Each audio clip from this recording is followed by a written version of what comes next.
Salut à tous, aujourd'hui je voulais vous faire une vidéo très pratique pour ceux qui préparent leur pèlerinage pour Compostelle ou pour ceux tout simplement qui s'interrogent. Quel a été mon budget sur 3 mois de route sur le chemin de Compostelle? En fait, certains d'entre vous m'ont posé la question comment j'ai pu me permettre financièrement de partir pendant 3 mois sur le chemin de Compostelle. Alors, il faut savoir que je voyage déjà depuis un certain temps et que j'ai toujours privilégié les voyages à petit budget. Pourquoi? Alors évidemment parce que je n'ai pas un budget de fou pour me permettre de voyager pendant tout ce temps, mais aussi et surtout parce que j'aime ça. C'est une manière de voyager qui, à mon sens, nous permet de faire beaucoup plus de rencontres et de découvrir vraiment différemment les lieux qu'on traverse. Et c'est pour ça que je suis partie sur Compostelle avec tout mon équipement de camping sur le dos. Ça me permettait donc évidemment de baisser les coûts en termes d'hébergement, mais ça me permettait surtout d'être en immersion dans la nature sur tout le chemin de Compostelle. Surtout que j'étais partie sur le chemin de Compostelle sans vraiment savoir combien de temps ça allait me prendre ce voyage.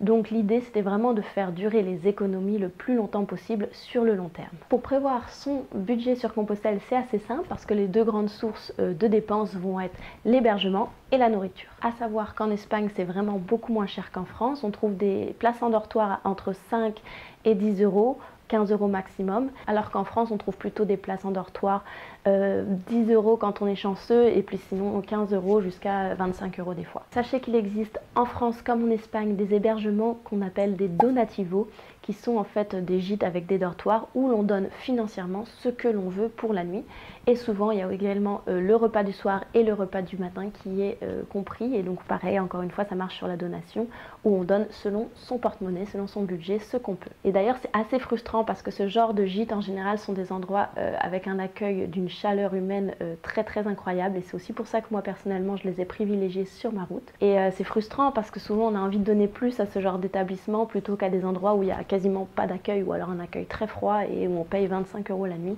et voilà. Une autre petite astuce pour ceux qui ont leur tente sur leur dos comme moi, c'est de demander dans les gîtes de planter la tente dans le jardin. En général ça coûte plus ou moins 5 euros la nuit donc c'est vraiment pas très cher et ça permet de bénéficier d'une bonne douche chaude. Concernant les autres dépenses que vous pourriez éventuellement avoir, il faut garder un petit peu d'argent quand même de côté si jamais vous allez avoir besoin sur la route d'acheter des choses en pharmacie ou alors dans des magasins de randonnée pour un petit peu d'équipement que vous n'auriez pas prévu ou alors quelque chose qui a cassé, quelque chose qui a changé. Mais honnêtement sur le chemin on va plutôt chercher à se débarrasser d'objets en général parce que forcément ça pèse sur le dos et on va vraiment pas au fil du chemin acheter des choses superflues, c'est vraiment pas l'idée. Et d'ailleurs ce qui est bien aussi c'est de prévoir un petit budget poste parce qu'en général on va vouloir peut-être renvoyer des objets chez soi qu'on a emmenés avec soi en se disant que ça allait servir et qui finalement ne nous servent pas mais qu'on aimerait bien garder quand même, donc on va les renvoyer chez soi, donc ça peut être utile de prévoir un petit budget pour la poste. Maintenant ce que je vous propose c'est de regarder en détail mes dépenses personnelles sur le chemin, sachant que je dormais environ 3 à 4 fois par semaine dans un gîte ou dans un camping ou donativo.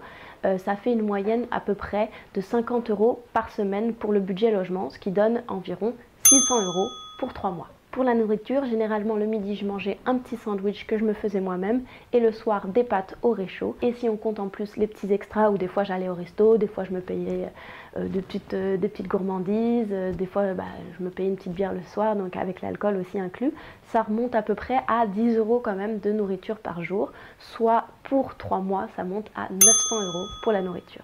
Il faut aussi compter le trajet que vous allez avoir pour vous rendre à votre point de départ et pour rentrer de Compostelle. Dans mon cas, en bus et en covoiturage pour l'aller et le retour, j'en ai eu pour 150 euros au total. Enfin, en équipement supplémentaire, je me suis aussi acheté une paire de semelles sur la route qui m'a coûté 30 euros, une paire de grosses sandales de randonnée qui m'ont coûté 60 euros et une paire de chaussettes qui m'ont coûté 15 euros. J'ai aussi renvoyé chez moi un colis par la poste qui m'a coûté 15 euros. Au total, dans les petits extras pour l'équipement, la poste et compagnie, ça m'a coûté 120 euros.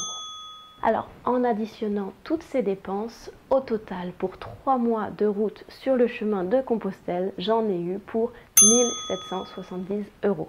Alors, c'est sûr que c'est quand même une somme à avoir, Mais sur un voyage de 3 mois en itinérance, où on est tout le temps dans des lieux différents et on bouge, c'est vraiment pas grand chose. Voilà, j'espère que cette vidéo vous aidera à prévoir votre budget sur le chemin de Compostelle. Et puis j'espère aussi que ça vous permettra de vous dire que oui, on peut voyager sur du long terme avec un petit budget. Si vous avez aimé cette vidéo, n'hésitez pas à lui mettre un petit pouce en l'air. Et puis moi je vous dis à la prochaine pour une nouvelle vidéo.